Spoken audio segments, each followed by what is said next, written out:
오늘 말씀의 제목은 말씀대로 이루어지이다 라고 하는 제목으로 오늘 말씀을 생각해 보려고 합니다. 오늘은 대림절 넷째 주일이고 내일은 성탄절입니다. 2000년 전에 오셨고 또 다시 오실 주님을 기다리는 대림절의 은혜가 저와 여러분에게 넘치시기를 먼저 축원드립니다. 오늘 본문 누가복음 1장에 기록된 마리아의 이야기입니다. 이 마리아의 이야기 앞에 사가랴, 세례 요한의 아버지인 사가랴의 이야기가 나오고 있습니다. 사가랴의 이야기와 이 마리아의 이야기는 아주 극명하게 대조를 보이고 있습니다. 왜 이렇게 대조를 보이면서 이 말씀을 전하는가 같이 정말 흥미롭게 말씀을 보았으면 좋겠습니다. 유대인들은 사람들의 계급을 14계급으로 나누었답니다. 누가 제일 높을까요? 첫째가 제일 높은 사람이 제사장, 그 다음에 레위인, 그 다음에 세 번째가 순전한 혈통의 이스라엘 사람들. 근데 여기 순전한 혈통의 이스라엘 사람은요, 남자만 얘기합니다. 그리고 맨 마지막이 이방인이에요. 그때 당시에 부류에 의하면 우리는 어디에 속해요? 14번째에 속합니다. 자, 제사장은 유대인 내에서 최고의 지위에 있는 그런 사람이었습니다. 그리고 그 중에서 최고위의 제사장은 대제사장이에요. 대제사장의 위치에 사가랴가 있었습니다. 세례 요한의 아버지 사가랴는 이스라엘 민족 중에서 가장 지위가 높은 대제사장이었습니다. 이 대제사장만 유일하게 하나님이 임재하시는 지성소에 1년에 한 번만 들어갈 수 있습니다. 대제사장은 그 당시에 최고의 행정기관이고 재판기관인 산헤드린의 의장이 됩니다. 여러분, 대제사장의 위치가 얼마나 높은지 우리는 짐작해 볼 수 있습니다. 이 사가랴가 1년에 한 번 들어갈 수 있는 그 지성소에 들어갔다가 그곳에서 천사 가브리엘을 만나게 됩니다. 가브리엘이 하나님의 계시를 가지고 와서 사가랴에게 이야기합니다. 아내 엘리사벳이 아들을 낳게 될 것이고 그 아들은 이런 사람이 될 것이다 라고 하는 얘기를 해줍니다. 그런데 이때 사가랴의 대답은 뭐라고 하는가 하면 어떻게 알리요? 내가 늙고 아내가 나이가 많으니이다. 여러분, 사가랴의 대답을 어떻게 생각하십니까? 우리라면 어떻게 대답할까요? 저는 사가랴의 반응이 너무나 이해되어집니다.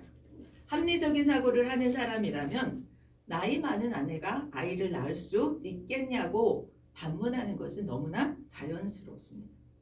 사가랴는 그런데 어떤 사람입니까? 하나님을 가장 잘 안다라고 하는 사람입니다. 믿음의 조상 아브라함과 사라의 이야기도 이미 알고 있었습니다. 그런데 그 문제가 자기한테 왔을 때는 하나님의 말씀도 자기가 알고 있는 지식도 작동되지 않는 것을 보게 됩니다.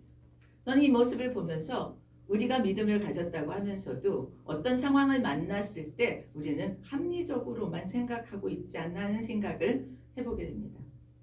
가브리엘 천사가 이야기합니다. 보라, 이 일이 되는 날까지 내가 말 못하는 자가 되어 능히 말을 못하리니 이는 내가 내 말을 믿지 아니함이거니와 때가 이르면 내 말이 이루어지리라 하더라. 지금 사가랴는 가브리엘 천사가 얘기하는 것을 믿지 않음으로 말미암아서 아이를 낳을 때까지 말을 못하게 되는 상황을 만나게 됩니다. 최고의 지식을 가지고 있었고 최고의 그런 믿음을 가지고 있다는 사가랴의 반응이었습니다. 이와 대조적으로 여인인 마리아는 당시의 여자는 사람의 숫자에 넣지 않았습니다. 그리고 율법을 공부하지 않아도 돼요. 율법을 지키지 않아도 되는 위치였습니다. 좀 편했을까요? 율법을 대신 그 얘기는 다시 말해서 율법을 배울 수도 없었고 배워서도 안 되는 위치에 있는 사람이 여성이었습니다. 거룩한 문서인 율법, 토라는 남자들만 접근할 수 있는 그런 문서였습니다. 그래서 여자는 그때 여자와 노예와 어린이를 같이 열거하고 같이 대우했습니다. 이 14단계의 사람의 계층에도 속하지 못했습니다. 남자들이 마음대로 여자를 사고 팔 수도 있었습니다. 마리아는 그런 위치에 있었던 사람이었다는 거죠. 오늘 말씀을 통해서 사가랴를 찾아왔던 가브리엘이 마리아를 찾아오고 그 대답은 사가랴와 많이 달랐다는 것입니다. 누가복음 1장 38절 우리가 읽은 대로 주의 여종이오니 말씀대로 내게 이루어지이다 라고 대답했습니다. 오늘 본문을 통해서 마리아가 처한 상황과 그에 대한 마리아의 반응을 통해서 우리의 믿음이 어떠해야 되는가를 도전받았으면 좋겠습니다. 세례 요한의 어머니이자 제사장 사가랴, 대제사장 사가랴의 아내인 엘리사벳이 임신한 지 6개월째 하나님께서 가브리엘 천사를 마리아에게 보냈습니다. 어디에 보내냐 하면 갈릴리 나사렛으로 보냈어요. 갈릴리 나사렛이라는 곳은요, 이스라엘 최북단의 아주 미미한 지역이었습니다. 납달리와 스불렌 지파가 나누어졌던 그들이 있었던 땅이었습니다. 왜 하나님의 아들이 태어났는데 명망 있고 훌륭한 사람들이 많이 사는 예루살렘에 있는 사람이 아닌 미미하고 그렇게 정말 척박한 땅에 있는 갈릴리 나사렛의 마리아를 찾아왔을까요?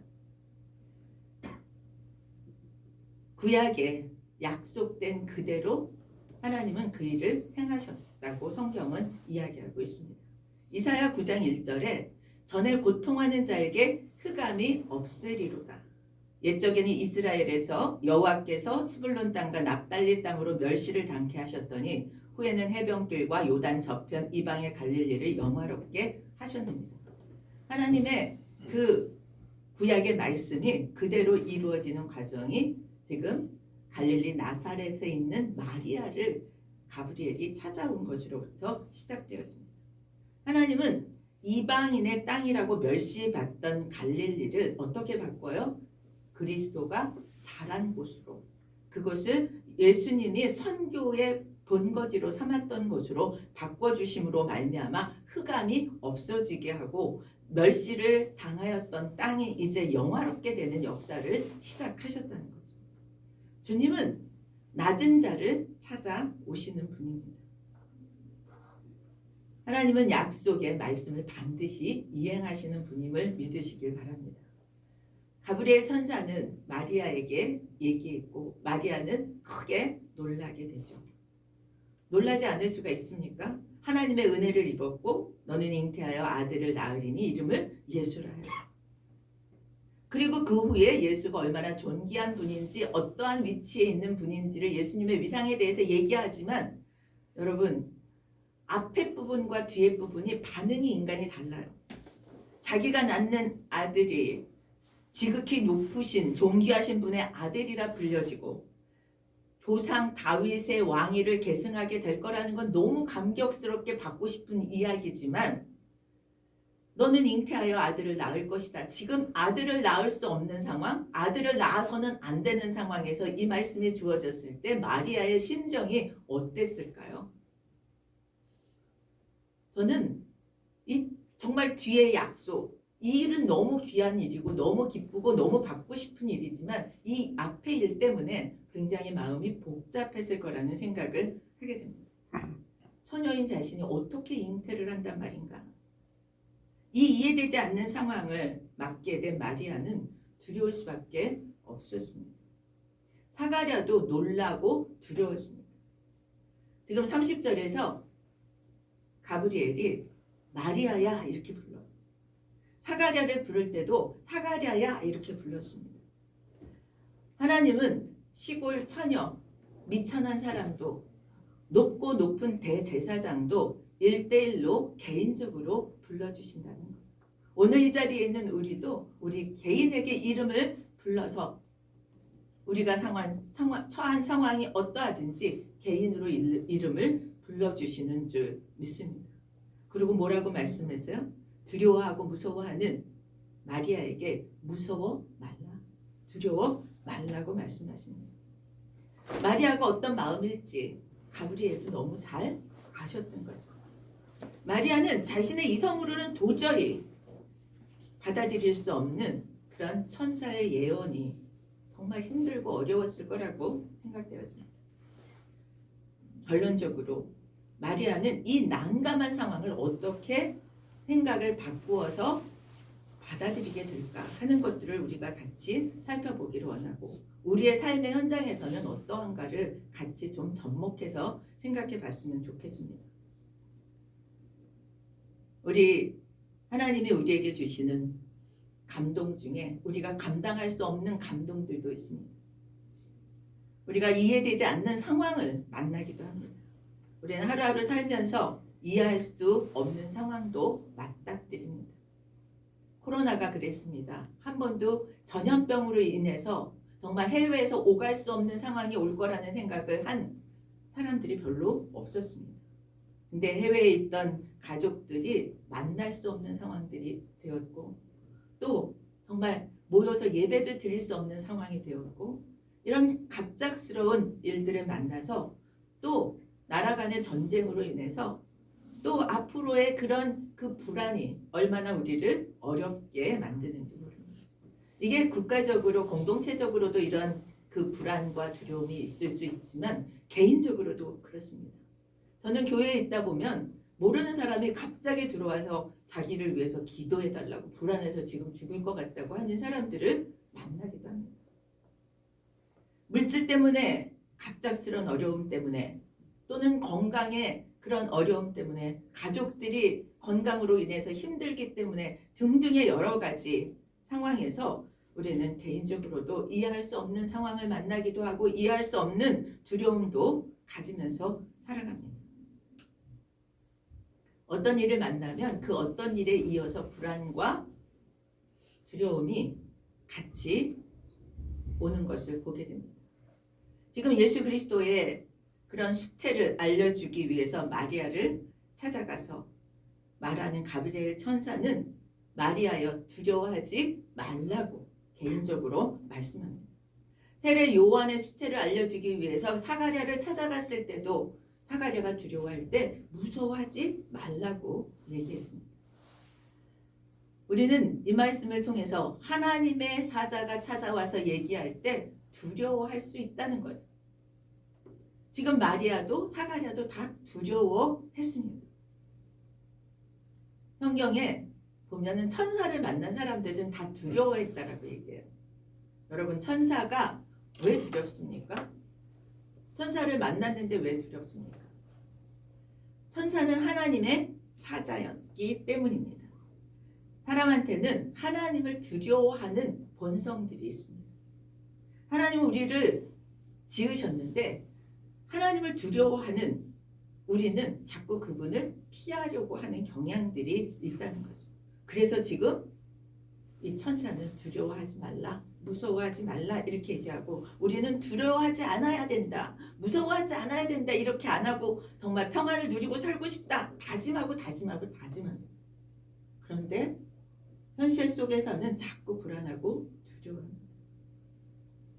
그런데 여러분, 어떤 상황이 일어났기 때문에 불안하고 두렵다고 우리는 분석하고 판단합니다.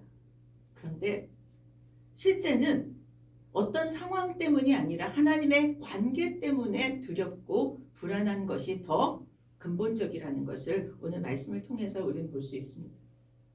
아담과 하와가 에덴 동산에서 선악과를 먹지 말라는 명령을 거스르는 죄로부터 하나님과 관계가 끊어지고 멀어져서 그 다음에 뭐가 있어요? 하나님의 심판에 대한 두려움을 갖게 된다는 거죠. 그래서 이 심판에 대한 두려움이 있으면 하나님으로부터 자꾸 피하고 싶은 마음이 생겨난다는 것입니다. 성경에서 말하는 하나님과의 관계 단절이라고 하는 죄는 인간 두려움의 실체라고 하는 것을 우리가 볼 수 있어야 될 줄 믿습니다. 그래서 주님은 우리의 죄에서 건져서 일평생 두려움 없이 살게 해주시려고 예수 그리스도가 이 땅에 오셨다는 거예요. 천사 가브리엘이 사가랴와 마리아에게 두려워하지 말라라고 한 것은 그냥 두려워하지 말라 빈소리가 아닙니다. 그가 가지고 온 소식이 죄의 용서의 복음이었기 때문에 그 두려움의 문제를 근본적으로 해결할 수 있기 때문에 두려워하지 말라고 말씀하신 줄 믿으시기 바랍니다. 믿으십니까? 예수 그리스도의 그 복음이 그 두려움의 불안의 근본적인 문제의 해결임을 믿으시기 바라요. 그래서 주님이 오시고 그분이 하신 구속의 사역은 하나님과 관계에서 이제 더 이상 두려움이 뭐로 바뀌어요? 사랑의 관계로 바뀌어지게 되는 것입니다. 그러면 우리는 이제 죽음의 절망에서 생명의 소망으로 우리들이 바뀌게 되는 것을 믿으시길 축복합니다. 우리에게는 생명의 소망이 있습니다. 더 이상 두렵지 않습니다. 우리는 그리스도로 인해서 하나님 앞에서 우리에게서 두려움을 벗게 해주시기 위해서 예수 그리스도가 이 땅에 오셨다라고 하는 하나님의 사랑이 오늘 온전히 깨달아지기를 예수 그리스도 이름으로 축복합니다. 우리가 할 것은 그렇게 독생자를 내어주시기까지 한 하나님을 이제 사랑하고 찬양하는 일인 줄 믿습니다. 31절에서 천사가 마리아에게 아들을 낳을 것을 알려주고 그 아들의 이름을 예수라고 해라. 예수는 헬라어의 발음입니다. 히브리 말로는 여호수아를 예수라고 얘기할 수 있습니다. 여호수아의 뜻은 하나님은 구원이시다입니다. 성령으로 잉태케해서 이 땅에 구세주로 보내주셔서 이제 구원을 얻을 수 있도록 그렇게 해주셨다는 거죠. 구원받을 다른 이름을 우리에게 주신 일이 없다고 사도 바울은 선언합니다.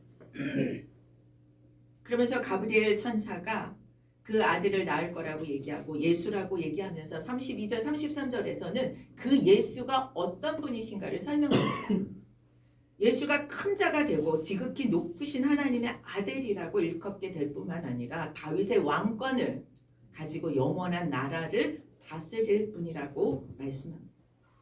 이렇게 예수님의 위상을 알려주지만 마리아는 여러 가지 생각으로 마음이 두렵습니다. 왜냐하면 결혼하지 않은 처녀가 아이를 가졌다는 것은 재앙을 맞을 일이었기 때문에 그런 거죠. 심지어 돌에 맞아 죽을지도 모르는 상황을 만난 것입니다. 그래서 천사에게 34절에 마리아가 말합니다. 어떻게 이런 일이 내게 있을 수 있습니까? 천사가 어떻게 마리아가 하나님의 아들을 잉태될 것인가에 대해서 이어서 설명해요. 성령이 임하셔서 하나님의 능력이 덮으실 것이라고 얘기합니다. 구체적인 방법은 우리는 몰라요. 그러나 하나님의 창조 때에 정말 그 성령의 능력으로 창조하신 것처럼 그렇게 하나님의 방법으로 마리아에게 예수가 잉태되어질 것이라는 것입니다. 가브리엘이 이 두려워하고 믿지 못하는 마리아에게 어떻게 얘기해요? 엘리사벳이 6개월 됐다 임신한지 그 얘기를 전해줍니다. 왜냐하면 엘리사벳은 너무 나이가 많아서 임신할 수 없었거든요. 그러면서 하나님의 모든 말씀은 능하지 않음이 없다라고 말씀합니다. 믿으십니까? 하나님의 말씀은 모든 말씀은 능하지 못하시니 없느니라. 하나님이 말씀하셨기 때문에 어떻게 되어진다는 거예요? 예수 그리스도를 수태하게 될 것이라는 것입니다. 인간적으로 설명할 수 없지만 하나님이 말씀하셨기 때문에 이루어질 일이라고 얘기한다. 마리아는 엘리사벳의 임신 소식으로 자기의 수태 소식을 알려주는 예언을 믿게 되어집니다. 그리고 자기의 두려움과 자기의 그 이후에 오게 될 어려움들에 대한 모든 생각을 비우고 38절에 고백을 하게 되는 거죠.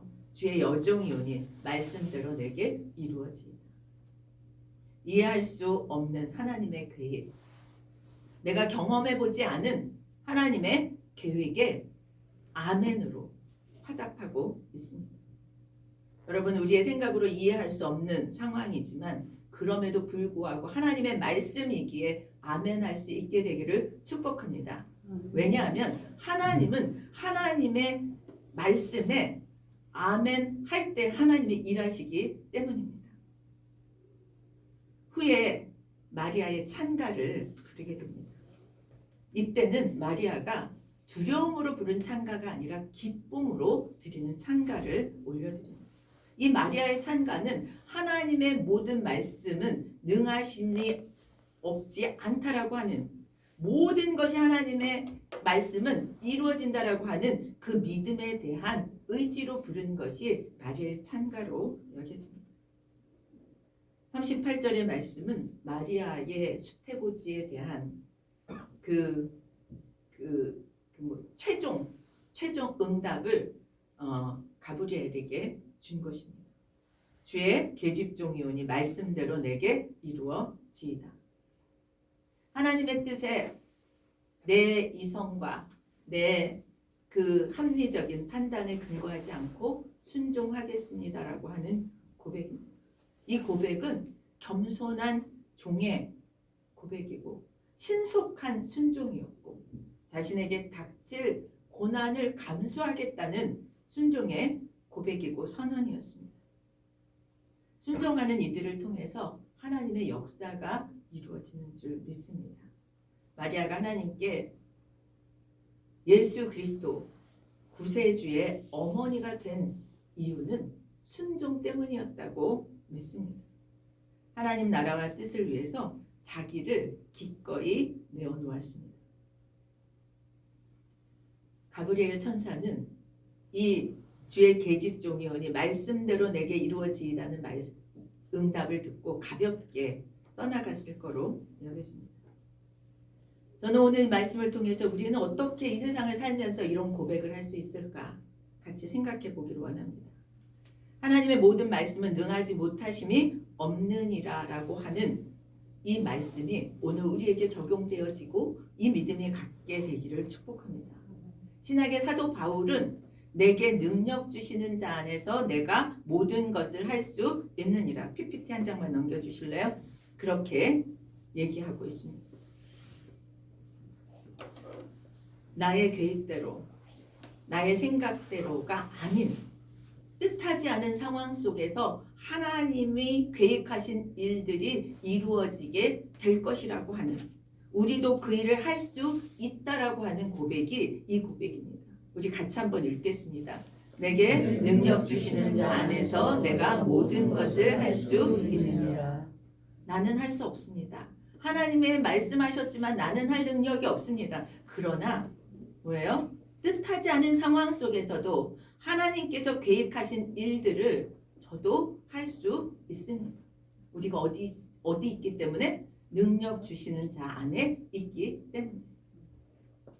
우리에게 또 어떤 믿음이 필요한가 하면 고린도전서 1장 25절 하나 더 넘겨주시기 바랍니다. 하나님의 어리석음이 사람보다 지혜롭고 하나님의 약하심이 사람보다 강하니. 우리가 누가 강한지를 알면 그의 도움을 요청합니다. 누가 지혜로운지를 알면 그분의 지혜를 구합니다. 여러분, 오늘 우리의 믿음이 하나님이 나보다 지혜롭고 하나님이 나보다 강하다라고 하는 것을 믿으시고 하나님 앞에 하나님 말씀하시면 가겠습니다. 하나님 말씀하시면 하겠습니다. 할 때 놀라운 역사를 이루게 될 줄 믿습니다. 이 믿음, 내게 능력 주시는 자 안에서 나는 할 수 없지만 할 수 있습니다라고 고백하는 믿음. 하나님이 나보다 훨씬 지혜롭고 훨씬 강하시기에 내가 할 수 있는 것보다 더 많이 해주실 분인 것을 믿는 믿음으로 순종할 수 있게 되기를 예수 그리스도 이름으로 축복합니다. 주님이 주신 상황에서 마리아처럼 우리도 어려움을 만날 수 있습니다. 조롱도 멸시도 있을 수 있습니다. 불합리한 일들 때문에 어려움이 있을 수도 있습니다.